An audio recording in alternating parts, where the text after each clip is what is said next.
Welcome back to Boilers and Beyond. I'm Jordan Jones. One of the most anticipated seasons in Purdue basketball history has finally arrived. The season tips off a week from tonight. Purdue and Evansville to tip things off as the number one ranked Purdue Boilermakers get ready to take on the season. We're going to preview the upcoming year over the better part of the next hour. We will touch on every scholarship player, the schedule, expectations, possible pitfalls, and so much more. It's a comprehensive look at this year's squad. We do this every year. I think you will especially enjoy this year's show. Let's dive on in. Something I wanted to say, obviously follow on Twitter at Boilers Beyond, subscribe wherever you get your podcasts, but there's going to be a lot of content out there about Purdue basketball this season, some of it good, some of it not so good. If you enjoy this show, I appreciate it. Let me know. Anything you want to see more of, see less of, always let me know. But if you do enjoy it, give us a positive review. Give us a 5-star review on Apple or Spotify or wherever you listen to this. Share it on social media. Tell a friend. Always looking to grow the show a little bit, interact with more of you. That's the most fun part of it. Getting your DMs, getting your emails. Let's have a fun year here. Help share this. Help spread the word a little bit.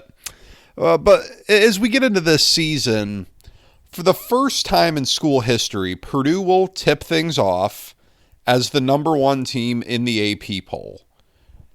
Why is Purdue ranked number one in the AP poll? It's very simple. Purdue returns a lot from a team that was very solid, albeit not great last season, and it went out and it addressed its biggest shortcomings that caused it to be a very good but not great team last season. Purdue finished 24-12. It finished tied for fourth in the Big Ten, 13-7 in league play. In the NCAA tournament, it advanced to the Sweet 16, where it lost by 2 in the game's final seconds to Houston. The Cougars went and finished as the national runner-up, losing a heartbreaker to Florida in the national title game. It was a good Purdue team. It was a good Purdue team that had some really good moments. I think it got as high during the season as number 6 in the AP poll. Spent some real time in the top 10. I believe it was ranked wire to wire in the AP poll. That sounds right to me. It was a pretty good team. It finished in the top 20 at KenPom, I believe. But it did have some real shortcomings. It went out and addressed those. But it all starts with what Purdue returns. This is what makes Purdue really unique in today's college basketball landscape. You return a backcourt combination in Braden Smith and Fletcher Loyer that has started every single game over the past 3 years, and they will do so once again this year. Obviously, barring injury, these are two guys that are going to go down as having started every game they played in a Purdue uniform for 4 years. Braden Smith is your preseason National Player of the Year frontrunner, rightfully so. He was a first-team All-American last season.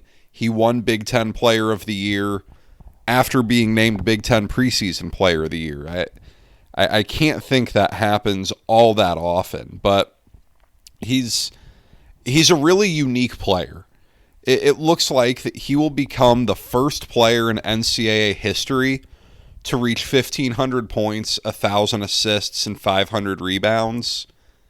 There's a legitimate hope that he breaks Bobby Hurley's all-time NCAA assists record.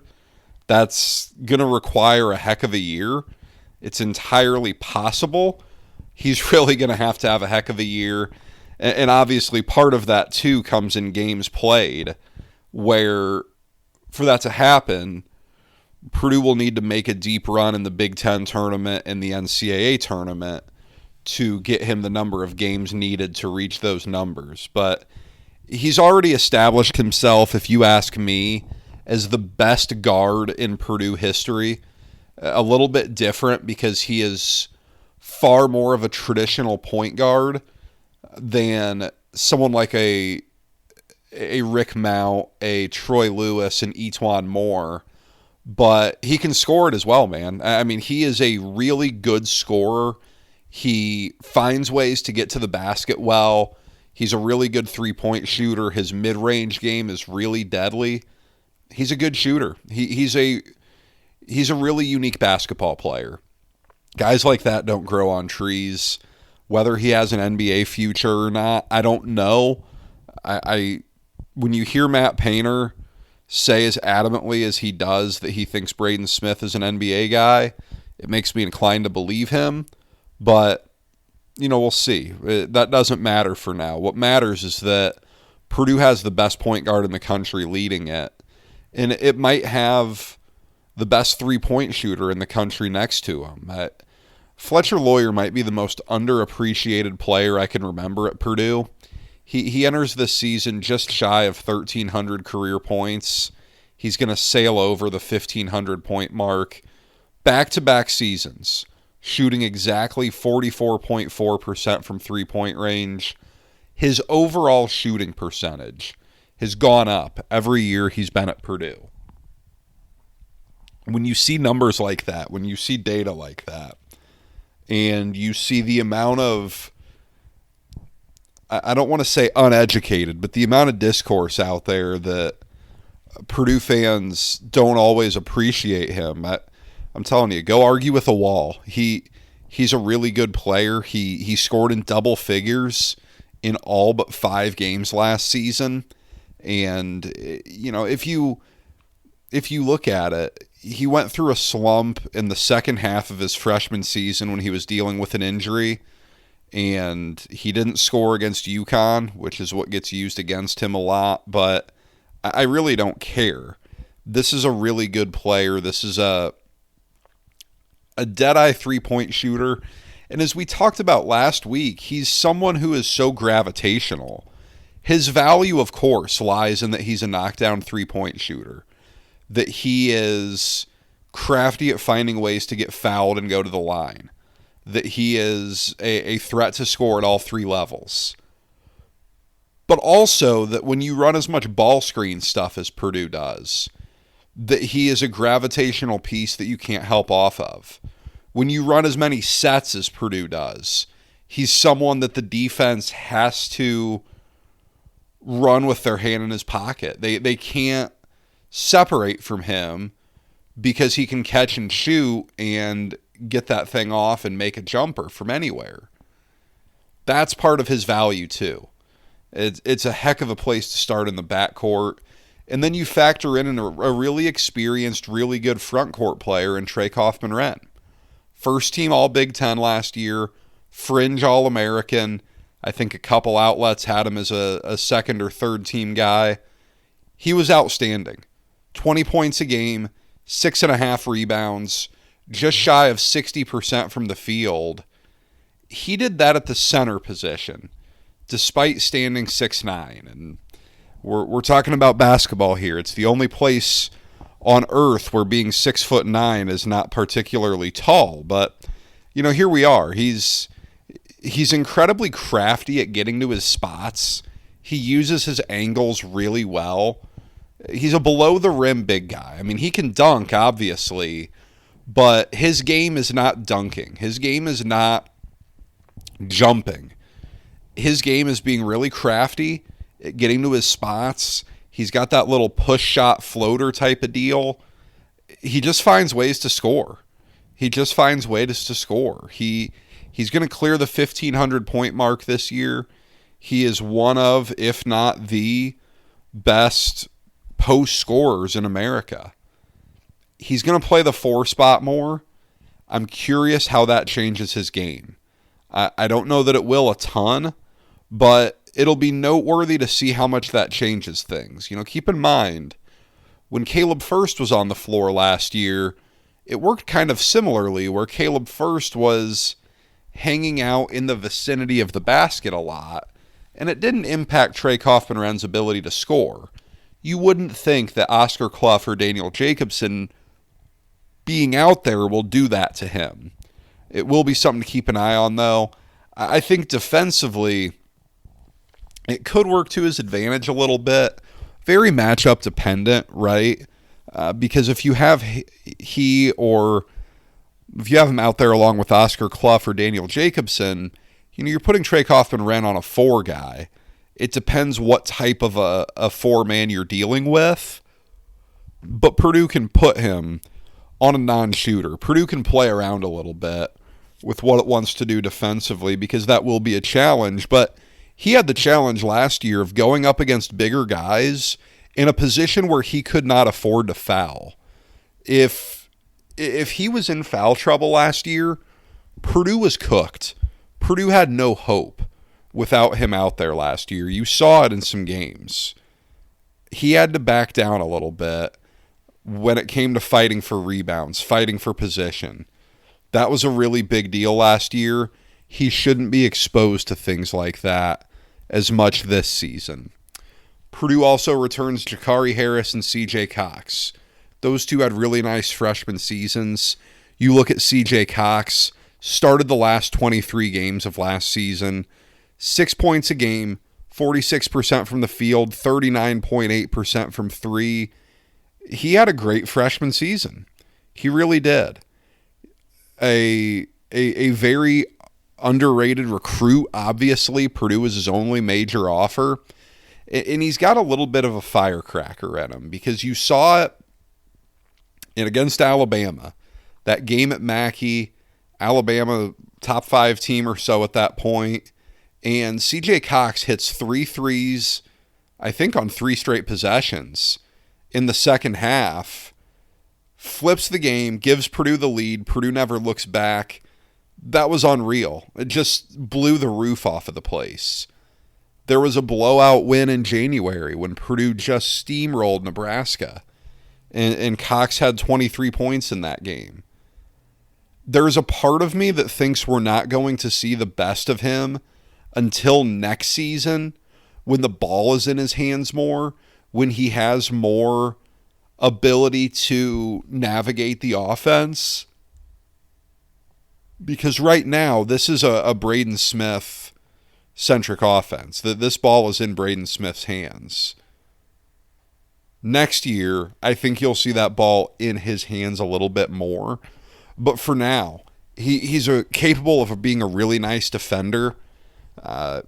That's a big deal for this Purdue team. He can handle the ball. He can score. He can move the ball. All of these qualities he has are really positive. And Jakari Harris has a lot of those same qualities as well. Jakari Harris is bigger. He's bulkier. He's more built. But you look at his freshman year, got off to a really slow start from 3. He was shooting really poorly. But about the time the new year hit, he turned that around really nicely. Showcased some really good stuff on the defensive end. Some real competitiveness. Both of those guys had some competitiveness to them that really stood out. It really, really stood out. They're more than capable secondary ball handlers. Guys, that's why they got on the floor so early last year. I mean, you want to know why those guys played over Miles Colvin at times? There you go. They could handle the ball. They're both formidable three-point shooters. Harris finished really strong. And everything you hear is that he and Cox both had really good summers. The Jakari Harris had an awesome summer. These guys can both play in transition. That's something that Purdue might want to do more of this year. Get out and go, as it shouldn't struggle to rebound on the other end as much. I think you'll see Jakari Harris and CJ Cox both really blossom when they're juniors, when Braden Smith and Fletcher Lawyer move on. But both of these guys can take a step forward this year, continue to deliver value, continue to play roles at a really high level, because these are guys that would be starters pretty much everywhere in the Big Ten. In a way, Daniel Jacobson returns. He played 25 minutes last season. In a way, he doesn't. In a way, he counts is a newcomer, but this type of continuity in general, that this is the exception. This is not the rule in this era of college basketball. It's a really unique, really great place to start for Purdue. But Purdue is the preseason number one team because of what it added to an already really impressive group. Before the portal cycle even hit, you looked at Purdue as a team that would be in the top 10. Oscar Clough is the big one here. He was the number one transfer in the cycle according to On3, averaged 17 and 12 for South Dakota State last season. He was at Washington State before that. More than any other individual, he solves Purdue's biggest problem from last year. That being, I guess, two problems: rebounding and rim protection. He's not your classic shot blocker. That's going to be Daniel Jacobson.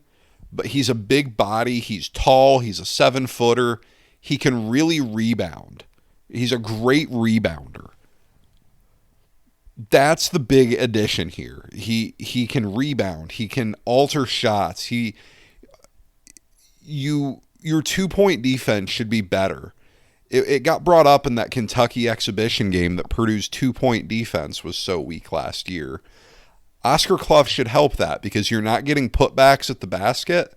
He's a sizable guy down there that you have to navigate through. Yeah, he can shoot some threes on the other end, and he scored 17 a game last year. I wouldn't expect him to be some big scorer for Purdue this year. That's not really his role, but he's going to get putbacks. He'll get some baskets on dump-offs as a roll man. All of that. But what you have here is another senior in the starting lineup. By all accounts, the guy's all about winning. He's all in on what Purdue's trying to build here, on winning a national championship. And then you add in Daniel Jacobson, and you've absolutely improved your rim protection and rebounding. You know, Jacobson is someone we haven't seen a ton of still, but we know he can block shots. We know at 7'4", he's capable of pulling down some rebounds. Right there, those guys are better rebounders than what you had by Trey Kaufman-Renn last season. This should be a really improved area of Purdue's team. It was one of the worst 2-point defenses in the country. It won't be that bad again this year. How well it does in that aspect might be an indicator of whether Purdue can win at all or not. But those two right there, Jacobson coming off a red shirt, Clough transferring in, massive start. And then Omer Meyer was a late add to the roster. April, May, I can't remember. I remember where I was when I saw that he was coming to Purdue, which is maybe the dorkiest thing I can remember, but another big deal here. This is a pro, someone who played professionally in his home country of Israel. He played alongside Travion Williams, same league as Carson Edwards. Pretty high-level league of pro basketball there. Played with a lot of grown men in that league. He was excellent in the FIBA U19 event this summer. This is a future NBA guy. By all accounts here, this is someone that is kind of in the grooming phase, so to speak, of being an NBA guy. The question here is the positional aspect. He is a point guard by nature. He is capable of playing off the ball. That's part of why he's at Purdue, was because he was going to have to play off the ball this year, and that helps him in his development as he looks to become an NBA type of guy. But how does that blend in right away? Because, look, this is your all-in year. This is a year where, you don't want to spend a ton of time experimenting with things, because this is your year that you want to be your everything, so to speak. You have a capable backup point guard now. That's something you did not have last year necessarily. I mean, C.J. Cox could bring the ball up, Jakari Harris could bring the ball up, but you didn't have this. You didn't have someone capable of wheeling and dealing like this. Shooting becomes a big deal for him. He's a decent shooter based off of his numbers overseas. How good of a shooter can he become? Purdue needs that spacing around Braden Smith. The minutes questions get interesting. The fit next to Braden Smith gets interesting. That's something to monitor, no doubt. But this was a really, really big addition for the present and certainly for the future for Purdue. You add in Jack Benter and Liam Murphy as well. Benter comes in off a red shirt. Liam Murphy comes in from North Florida. I'm very curious to see how this situation plays out. I struggle to see how both of these guys are going to get real minutes. It feels to me like a competition for one spot as the guy who gets minutes at the 4 off of the bench. That's Purdue's biggest problem. It has too many players worthy of minutes that this becomes a real challenge. Both of these guys, flamethrowers. They can really shoot it from outside. Who brings more overall value to the table? Who can defend better? Who can rebound better? Who can move the ball better? Who can feed the post better? All of these things are important here. Based off the exhibition game against Kentucky, you've got your answer. Jack Benter's ahead right now. He played first. He played a lot more. Things can change. It's a position to watch, but you can never have enough shooting. These guys both provide that. And then my question with Antoine West lies into whether he's redshirt bound or not. We already heard that Raleigh Burgess will redshirt this year. No surprise there. He's getting healthy. He's getting back to full force. He could use a year to sit, develop, and watch. Antoine West is an interesting one. I talked about it last week, so I'm not going to sit here and spend a ton of time on it because I do have my opinions. I just don't know where the regular minutes come from. And if you don't have regular minutes for a guy, asking him to forego a year of eligibility is tough. It's tough. It's not impossible, but it's probably not the best deal for the player. It's going to be his decision, though. I've been wrong before. I don't know if I'm wrong here. 3 minutes in the exhibition. Didn't do a whole lot. It feels like there's writing on the wall there, but you never know because it felt that way with Raleigh Burgess last year too, and he would have ended up burning that red shirt right away when Daniel Jacobson got hurt. The expectations for this year's team, if you believe in the Final Four or bust, the national championship or bust mindset, this is it. This is it. Purdue is the most experienced team in the country. It projects as an elite level offense. Ken Pom has it the number 1 offense in the country preseason. It should improve defensively with better rebounding, better rim protection, more cohesion. Across the sport, the COVID year nonsense is gone, although we're replacing that with G League nonsense, it seems, so we'll see where that goes. But now it's Purdue's time. Purdue's the one that starts 4 seniors and probably has its best players as 4 seniors. No team in America has fewer questions than Purdue. What does that guarantee? It guarantees nothing, but it should really raise Purdue's floor. I don't see a world where, aside from injury, Purdue is not a really good team, a contender in the Big Ten, worst case, a top 10, top 15, top 20 team nationally, and that's probably your worst case scenario here. But what could hold Purdue back? Obviously, no one wants to say it, no one wants to talk about it, but injury, that's the obvious one. But that's the case for every team in America. You got 13, or I guess now 15 roster spots. I mean, you don't exactly have depth in this sport. Depth to overcome serious injury problems. But aside from the obvious, when you look at this from a number one overall seed type of point of view, there are opportunities to lose games in the non-conference.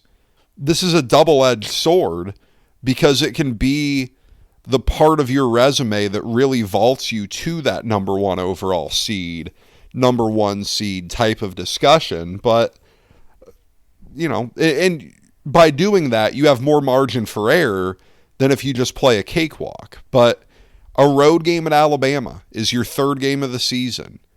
The MTE, you've got Memphis on a neutral that likely results in Texas Tech. Texas Tech's a top 10 preseason team. Memphis has some names. You watch Memphis when Purdue plays them, you're going to recognize some names. I don't know how good Memphis will be. It's a Penny Hardaway group, but you're going to recognize some names here. Absolutely. Home games, Iowa State and Marquette. Those are both really strong programs. TJ Otzelberger, Shaka Smart, really good programs there. You have a semi-neutral game in Indianapolis against Auburn. Yeah, we'll see what they are with Stephen Pearl, but that's a good program. There's talent on that team. It's a challenging slate. And then you got 20 games in the Big Ten. A good league. It's not inconceivable that Purdue loses a game or two in the non-conference and then, probably needs to go, 17-3, 16-4 in Big Ten play to feel pretty good about the one seed, the one overall seed discussion.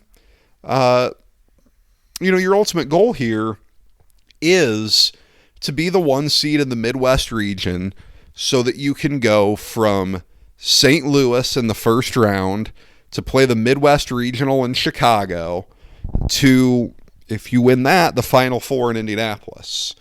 I don't know what the Big Ten will look like outside of Purdue. Lots of question marks there, but if the Big Ten outperforms expectations, boy, you're looking at a gauntlet in Big Ten play. Look at preseason KenPom. Illinois is at 6, UCLA 10, Michigan 11. 13 of the 18 are in the top 50. 15 of the 18 are in the top 60. You're playing good teams on a pretty much a nightly basis. Purdue did get some breaks in the scheduling department, if you ask me. It gets Illinois once. That game is at home. You get the Michigan schools once, right? Those games are at home. You get Michigan State at home. And my eyes are, you get Michigan at home as well. It's a fairly favorable schedule, I think. But you have some tricky spots. You come back from the West Coast to play Illinois and then go to Indiana and Maryland. That's not easy. So we'll see. But you should be able to start strong in Big Ten play. It's not, at least on paper, as backloaded as last year's was ridiculously, but there are definitely some pretty tough games towards the end. So we'll see what the Big Ten slate looks like. Purdue's not going undefeated, guys. I've seen that on Twitter this summer. That's not going to happen. Don't start doing that because then you put on even more unrealistic expectations on this. Purdue has to handle that pressure well. That's one of your pitfalls here. I think this team is uniquely prepared to handle that pressure. Your 3 senior leaders have done this before. Braden Smith, Fletcher Lawyer, and Trey Kaufman-Wren all started every game 2 years ago when Purdue had that same type of target on its back, when it had the same hysteria around the fan base. Every loss that year, Twitter just erupted. The Northwestern game, the Ohio State game, the Nebraska game, when Purdue just got rolled at Nebraska. Oh boy, it was ugly. That's what you're going to be dealing with this year. You got a glimpse of it during the Kentucky exhibition. Dealing with Kentucky fans on Twitter certainly didn't help matters, That's a fan base that was passionate and ready to go. But that's what reality is going to be. Anytime Purdue loses a game this year, you're going to have the sleepers, the field of 68 all over it. They're going to be all over that. You got to be ready for it. You got to handle that well. Turnovers are always a big deal with this program. You're going to have some. When you play the way Purdue does, with Braden Smith and Trey Kaufman-Renn being so volume heavy, you're going to have some turnovers. But when you're not an elite defensive team, and Purdue is not an elite defensive team, it hasn't been, it probably won't be this year, you can't hand your opponent turnovers, because turnovers lead to runouts. Runouts lead to easy baskets. Easy baskets keep games close. And then when games are close this year, all of that pressure mounts on Purdue.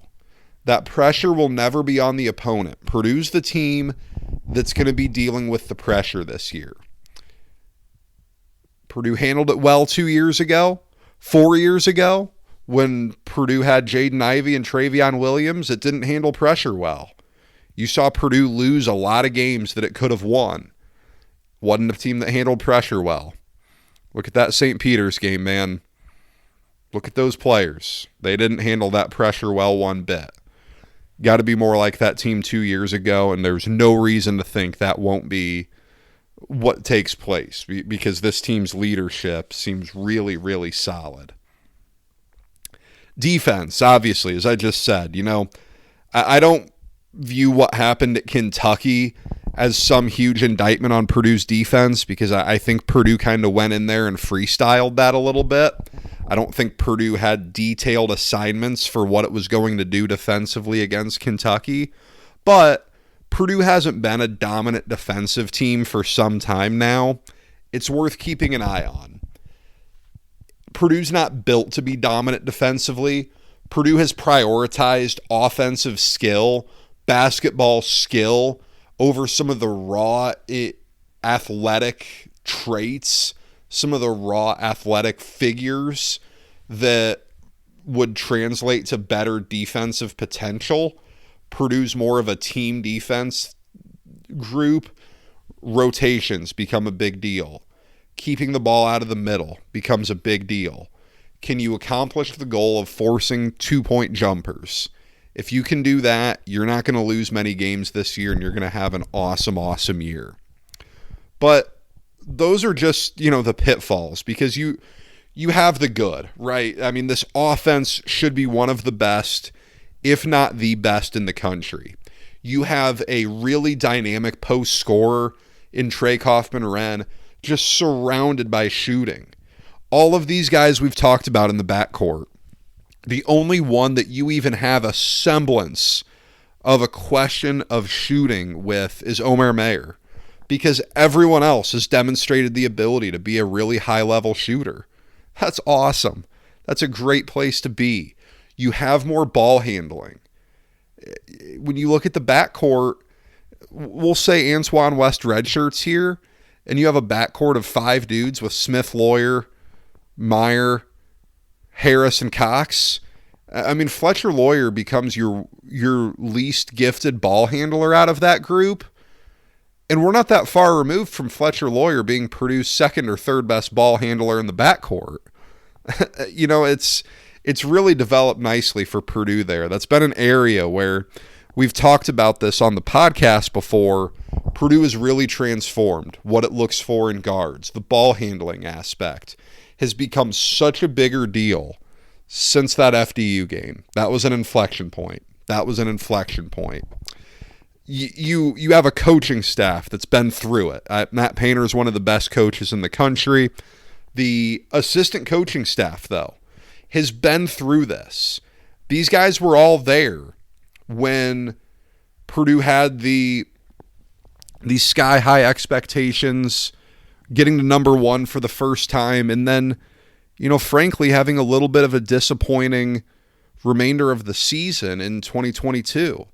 And then these guys were all there 2 years later, 2 years ago, when Purdue made it to the national title game. And and got the redemption story getting there. These guys have been through it. These guys are well equipped for it. You have some of the best players in the country. It's a heck of a place to start. Purdue has been able to retain this group, and that's pretty special. You know, what Purdue has built, what Matt Painter has built, this is all pretty special. You know, 2 coaches over the last 45 years. You're going to look at this, and you're going to have had back-to-back Naismith Memorial Hall of Fame coaches. Pretty tough to do. Not many programs are able to say that. The culture that Matt Painter has built is really solid. It's not perfect. This team is not perfect.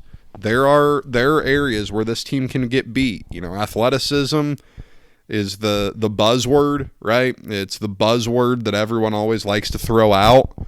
But what Purdue lost in athleticism, it wasn't getting anything out of anyways. Yeah, I mean, if you see more teams like Kentucky that are more athletic than Purdue, can that cause problems? Sure. But Rutgers was far more athletic than Purdue last year. How did that go? There are a lot of teams that are more athletic than Purdue in the Big Ten that just get rolled by Purdue every single year. So that's not the be-all, end-all. This is a really good team. It rightfully enters with massive expectations. I urge all of you guys as Purdue fans, I assume if you're at minute 36 of this podcast, you're probably a Purdue fan. Enjoy this season. There's going to be a lot of pressure this year. I get it. If you're at minute 36 of a podcast here, you're probably one who has really high expectations. You're probably pretty emotionally invested in this. To quote Joe Madden, the former Cubs manager, don't let the pressure outweigh the pleasure, because this is going to be a fun season. There's so much to be excited about here. You're going to be in the national conversation on a week in, week out basis. And yes, you know, when Purdue loses, it's going to be frustrating to hear folks question Purdue and criticize Purdue, but that's part of what happens when you have this target on your back. There were a lot of years where it felt like Purdue didn't get the respect it deserved, or that Purdue didn't get the benefit of the doubt, and that's gone now. Purdue has that. That's all there if you're Purdue. That's been built over time. That's something that Purdue has earned. It's a privilege, but you have to be able to handle that. You know, you have to be able to handle being the hunted team. Teams want a shot at Purdue now. You're going to hear the overrated talk all the time, just the way you heard the Zach Edey was just tall nonsense a couple years ago. It is what it is. Enjoy this season, because you don't know when the next time is Purdue's going to be number 1 entering the season, when you're going to have a front runner for National Player of the Year and another All-American on your team. It's been a really special run for Purdue. Can this be the year that it happens, that Purdue gets that elusive national championship? I don't see why not. If you made me pick right now, I'd think I'd be hard-pressed to pick someone other than Purdue to cut down the nets, but there's a lot of basketball to play. It's still October right now. April's a long way away. It is just starting to get cold, and you know, Purdue's going to want to still be playing when it gets nice and warm out in April. But we will be here every week throughout the season. I'm really looking forward to it. This is the best time of the year for the podcast. We are in the 1 month where football and basketball overlap. There is plenty to talk about. Just transparency purposes, you know, I don't know that we're going to be spending a ton of time deep diving these football games over the next few weeks. You know, Purdue, I'm not previewing Purdue, Michigan here today. Purdue's a 21-point underdog in that. It's going to be worse against Ohio State next week. So we'll talk a good amount about basketball. We will talk about, we'll talk about football big picture a little bit. I'm already working on kind of the end of season football episode of where things go from here. because unless things drastically change over the next few weeks, I think we know what Purdue's final record is going to be, and I think we know what the tenor is going to be a little bit. So Purdue opens things up. A couple of bye games with Evansville and Oakland. We will talk about some things to watch in the season's first week. We will talk a little bit about football, see if anything interesting comes out of the big house. But, then Purdue hits the road, second week at Alabama. And if Purdue is better equipped for that game, having played Kentucky, then you completely accomplished your goal by going to Rupp Arena. So that's what we got, guys. That's the Purdue basketball preview episode. It's going to be a fun year. Be sure to follow on Twitter. Send me questions, guys. Send me your Purdue basketball questions. Let's have some fun this year. Send them to me on Twitter at BoilersBeyond. Email me, boilersandbeyondpod@gmail.com. Give the show a 5-star review if you enjoyed it. If not, let me know why. Reach out, let me know. And I look forward to it, guys. Let's have a great season. I appreciate you all for listening. Take care and enjoy the season.